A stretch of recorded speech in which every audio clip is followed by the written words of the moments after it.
భూమి నిసారము అయిపోయింది.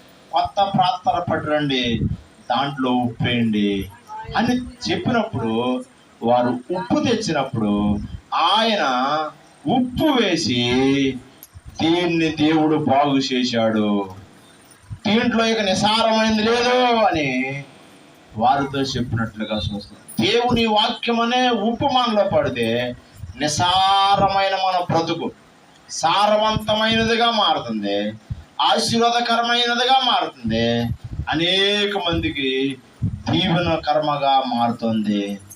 దేవుని మాట మనల్ని బాగు చేస్తూ ఉంది, దేవుని మాట మనల్ని స్వస్థపరుస్తూ ఉంది, దేవుని మాట శక్తివంతమైంది. కాబట్టి దేవుని మాట చేత సమస్తము కలిగింది. దేవుని మాట మనం శ్రద్ధగా వింటే మనలో ఉన్న ప్రతి బలహీనత పోతుంది, స్వస్థత వస్తుంది, నెమ్మది వస్తుంది, ఆరోగ్యం వస్తుంది. ఇవన్నిటితో పాటు దేవుని యొక్క ఆశీర్వాదం మనకి కలుగుతుంది. అట్లా ప్రభు మనకు అందరికి అట్లాంటి ఆశీర్వాదం అనుగ్రహించును గాక.